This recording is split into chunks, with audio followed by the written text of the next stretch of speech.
Bollywood silver screen presenting AROG। इस कहानी की शुरुआत होती है इस्तांबुल से, जहां पर हमें आरिफ नाम के एक आदमी को दिखाया जाता है जो अपनी जिंदगी में अपनी पत्नी के साथ बहुत खुश है।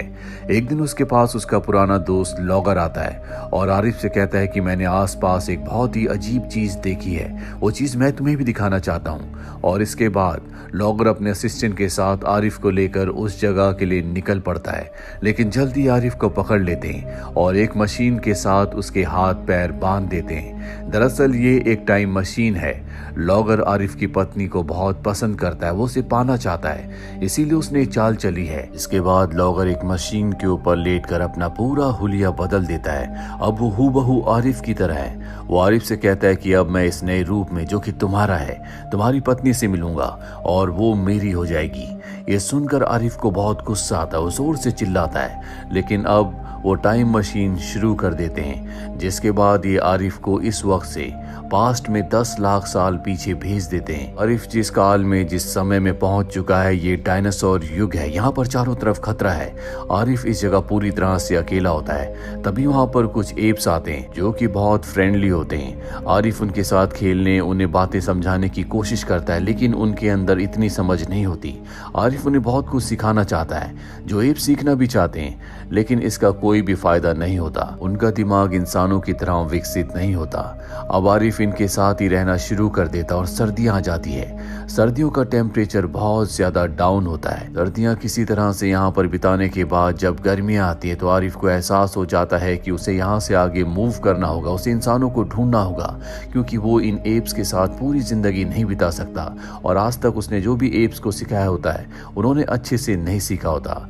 और अब आरिफ यहाँ से आगे निकल जाता है। तभी उसके सामने एक डायनासोर आता है जो आरिफ के ऊपर हमला करना चाहता है, पर तभी आरिफ देखता है कि ये एक फीमेल डायनासोर है जो अपने अंडों की रक्षा कर रही है। आरिफ अपने एक्सप्रेशन से उसे समझा देता है कि वो उसके अंडों को नुकसान नहीं पहुंचाएगा, इसीलिए वो डायनासोर भी उसके साथ फ्रेंडली बिहेव करती है और उसे हनी बी का एक गोल शेल देती है। दरअसल इसके अंदर हनी बी का घर है और जब वो उसे लेकर जा रहा होता है तभी वो हनी बी उसका पीछा करना शुरू कर देती है, जिसका साइज बहुत बड़ा है।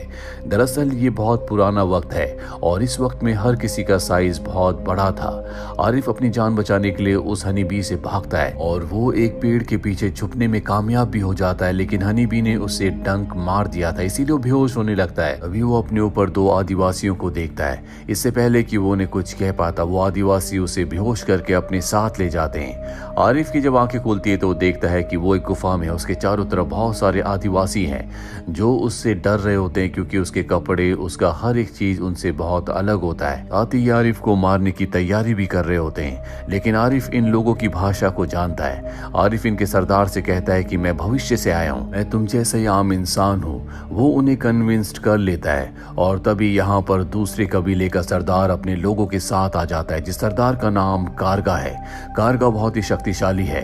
वो इस कबीले के साथ हमेशा ज्यादती करता है। वो यहाँ के लोगों को पकड़ कर ले जाता है, उन्हें मारता है, साथ ही इनकी चीजों को, सामान को भी छीन लेता है। और अब कारगा यहाँ पर अपने लोगों के साथ इस कबीले में यहाँ के 3 सबसे स्ट्रॉन्ग लोगों को लेने के लिए आया है और उन तीनों में वो आरिफ को भी चुन लेता है। हालांकि आरिफ नहीं जाना चाहता, लेकिन वो आरिफ को बेहोश करके अपने साथ ले जाते हैं। जब कारगा का कबीला अपने कबीले की तरफ जा रहा होता है तभी कारगा का एक आदमी पत्थर से टकराकर नीचे गिर जाता है, जिससे उसका हाथ टूट जाता है। इस वक्त मेडिकल साइंस पूरी तरह से जीरो था। कारगा और उसके लोग समझते हैं कि उसका साथी मारा गया। वो उसे पत्थरों के नीचे दफनाने लगते हैं। तभी आरिफ, जो कि अब होश में आ चुका है, वो सब देख लेता है और वो कारगा और उसके लोगों को समझाता है कि इसका सिर्फ हाथ टूटा है और वो उसके हाथ को फिक्स कर देता है, जिससे उसे बहुत अच्छा लगता है। दरअसल इसका नाम टेसो है और अब टेसो कहीं ना कहीं आरिफ को अपना दोस्त समझता है। ये सब के सब अब उस कबीले में पहुंच जाते हैं जहां पर ये सब के सब रहते हैं। यहाँ पर एक और आदमी होता है जिसका नाम काउलिया है और काउलिया का ही यहाँ पर राज चलता है, जो कि कारगा का रिश्तेदार भी है। और आरिफ ने जिस आदमी के हाथ को फिक्स किया था वो काउलिया का ही बेटा है। काउलिया अपने बेटे टेसो को अपने पास बुलाता और उसे एक मुखौटा दिखाता और कहता है कि ये मुखौटा तुम्हारे कमरे में मिला था। टेसो कहता है कि मैंने ये बनाया है। ये सुनने के बाद काउलिया को बहुत बुरा लगता है। दरअसल वो चाहता है कि उसका बेटा एक योद्धा बने, लेकिन उसके बेटे टेसो को आर्ट में बहुत ज्यादा इंटरेस्ट होता है। काउलिया अपने बेटे टेसो को कहता है कि आज से कई साल पहले मेरे पिता ने आसमान से एक चीज उतरते हुए देखी थी। जब वो उसके पास गए तो उसमें से कुछ लोग बाहर निकले जिन्होंने मेरे पिता को एक फुटबॉल दी, और जब वो वापस जा रहे थे तो मेरे पिता उन्हें अलविदा कहने के लिए उनके उड़न खटोले की तरफ बढ़े, जिसकी गर्मी से झुलसकर उनकी मृत्यु हो गई। इसीलिए मुझे हर एक नई चीज, हर एक नई इन्वेंशन से नफरत है। साथ ही काउलिया को यह भी लगता है कि उसके पिता अब भी स्वर्ग में है, इसीलिए उसने बाहर एक बहुत बड़े टावर को बनवाया होता है जो आसमान की गहराइयों में जा रहा होता है। उसका मानना ये होता है कि कोई अगर उस टावर के ऊपर जाए, उसके पिता को बुलाए, तो उसके पिता जिंदा हो जाएंगे, और इसीलिए वो आरिफ और उसके दो साथियों को दूसरे कबीले से यहाँ पर लाया होता है, क्योंकि वो चाहता है कि उन तीनों में से कोई उस टावर के ऊपर चढ़े। आरिफ कहता है कि मैं इस टावर के ऊपर जाऊंगा, और अब वो उस टावर के ऊपर चढ़ना शुरू कर देता है। जल्दी वो टावर के टॉप पर पहुंच जाता है जहां पर एक आदमी होता है, जिसे देखकर आरिफ हैरान हो जाता है। उसे लगता है कि ये काउलिया का पिता है, और ये वो आदमी होता है जिसे काउलिया ने आरिफ से पहले यहाँ पर भेजा था। ये आदमी आरिफ को देखकर ऊपर से नीचे गिर जाता है, और अब आरिफ को समझ में आ जाता है कि ये सिर्फ एक भ्रांति है, एक वहम है। इसीलिए वो वापस नीचे आ जाता है, जिसे देखकर सब के सब बहुत खुश होते हैं, क्योंकि आज तक कोई भी आदमी ऊपर जाने के बाद वापस नहीं आया। आरिफ ही पहला इंसान है जो वापस आया है। आरिफ को देखकर सब के सब बहुत खुश हो जाते हैं, और तभी उसके पास काउलिया आता है। वो पूछता है कि मेरे पिता ऊपर थे कि नहीं। वो कहता है कि नहीं। काउलिया को लगता है कि दीवार अब भी छोटी है, उसे दीवार को और भी ऊंचा बनाना होगा। साथ ही वो आरिफ को माफ कर देता है, क्योंकि वो ऊपर से आने वाला पहला इंसान है। यहाँ पर काउलिया का बेटा टेसो उसका एक चित्र भी बनाता है, क्योंकि उसने बहुत ही बहादुरी का काम किया है, जिसकी आरिफ बहुत तारीफ करता है। और इसके बाद टेसो उसे अपनी सारी चित्रकारी दिखाता है, जिससे कि आरिफ बहुत ज्यादा इम्प्रेस हो जाता है। साथ ही वो अपनी पीठ पर उसे एक लड़की का टैटू भी दिखाता है, जिससे वो प्यार करता है। इस लड़की का नाम मिमी है, जो कि दूसरे कबीले की है। अब रात को टेसो और आरिफ दोनों के दोनों काउलिया के पास जाते हैं। काउलिया अपने बेटे टेसो को कहता है कि मैं तुम्हारी शादी एक लड़की से करना चाहता हूँ, पर टेसो साफ साफ मना कर देता है, क्योंकि वो मिमी से प्यार करता है। काउलिया को इससे गुस्सा आता है, और वो टेसो और आरिफ को वहां से निकाल देता है। और अब टेसो और आरिफ उसी कबीले की तरफ जा रहे होते हैं जहां से ये आरिफ को पकड़ कर लाए थे, क्योंकि मिमी उसी कबीले के लीडर की बेटी है, जो कि टेसो को बिल्कुल पसंद नहीं करती, क्योंकि उसके पिता सब पर जुल्म करते हैं। और जब आरिफ मिमी को टेसो की पीठ पर उसी का टैटू दिखाता है, तो उसकी सोच उसके लिए पूरी तरह से बदल जाती है, और अब ये सब के सब मिमी के कबीले में वापस आ जाते हैं। यहाँ पर आरिफ सबको अपनी सच्चाई बताता और कहता है कि मैं भविष्य से यहाँ पर आया हूँ, यानी कि 10 लाख साल आगे से यहाँ आया हूँ, और मैं चाहता हूँ कि यहाँ की जिंदगी भी बेहतर बन सके, जिसके लिए हम टेक्नोलॉजी का इस्तेमाल करेंगे। काउलिया की गुफा में बहुत सारी ऐसी चीजें हैं जो हमारे काम आ सकती है, उन सब चीजों को हमें वहां से लाना होगा। ये सुनकर सब बहुत खुश हो जाते हैं और उसका साथ देने के लिए तैयार हो जाते हैं। रात को आरिफ टेसो के साथ काउलिया की गुफा में जाता है, जहाँ से वो जरूरत की सारी चीजों को ले आते हैं, जो कि काउलिया ने छुपा कर रखी थी, क्योंकि वो नहीं चाहता कि टेक्नोलॉजी किसी भी तरह से एडवांस हो। और अब कई महीनों की मेहनत के बाद आरिफ की मदद से इस गांव में, इस कबीले में बहुत सारी चीजें एडवांस हो जाती है, जिससे यहाँ पर रहने वाले लोगों की जिंदगी आसान हो जाती है। साथ ही गांव भी बहुत खूबसूरत हो जाता है। ये देखकर सबके सब बहुत खुश होते हैं। वहीं काउलिया को पता चल जाता है कि उसकी गुफा से बहुत सारी चीजें चोरी हो चुकी है, इसीलिए वो अपनी सेना के सरदार कारगा को एक बार फिर से उस गांव में भेजता है। और जब कारगा यहाँ पर इस गांव में, इस कबीले में आता है, तो देखता है कि आरिफ की मदद से यहाँ की टेक्नोलॉजी पूरी तरह से बदल चुकी है, जो कि उनके वक्त से बहुत ज्यादा एडवांस, यानी कि बहुत ज्यादा आगे वक्त की होती है।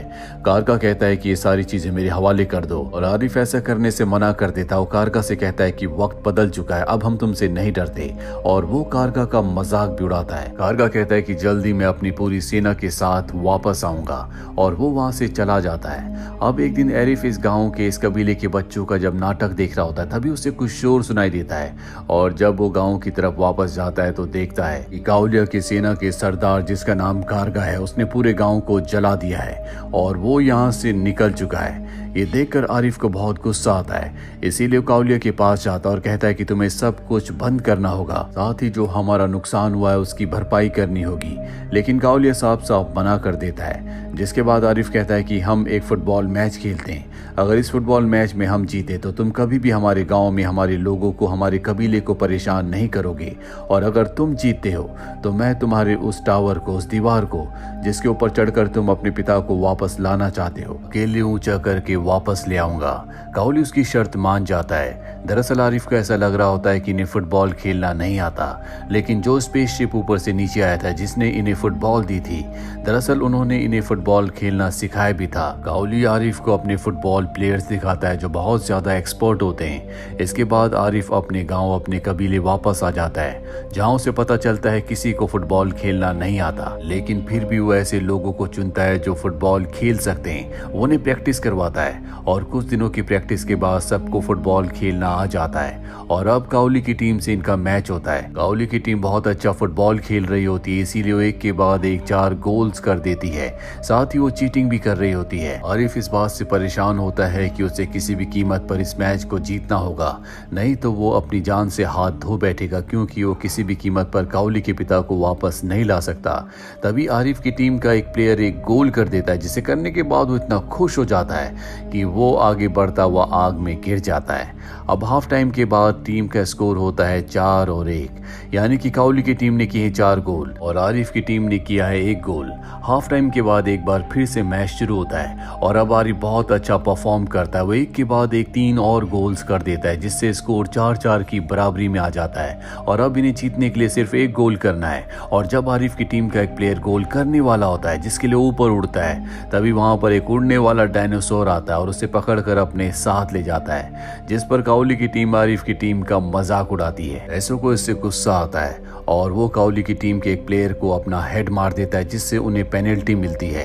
पेनल्टी गोल को किसी तरह से आरिफ की टीम का गोलकीपर रोक लेता है, जिसके तुरंत बाद आरिफ बहुत ही बेहतरीन गोल करता है और इस मैच को जीत जाता है। ये देखकर काउली भी बहुत इम्प्रेस होता है, वो उसके लिए तालियां बजाने लगता है, जिसके बाद दोनों कबीलों के बीच में दोस्ती हो जाती है। और तभी यहाँ पर एक पोर्टल खुलता है, जिस पोर्टल के अंदर से आरिफ की पत्नी बाहर निकलती है, जो आरिफ को बताती है कि मैंने इंटरनेट पर एक वीडियो देखा था जिसमें आर्कियोलॉजिस्ट को 10 साल पुरानी एक रिंग और एक घड़ी मिली थी, जो कि तुम्हारी थी। साथ ही पत्थर पर जो तुमने अपना नाम लिखा था वो भी आर्कियोलॉजिस्ट को मिला था।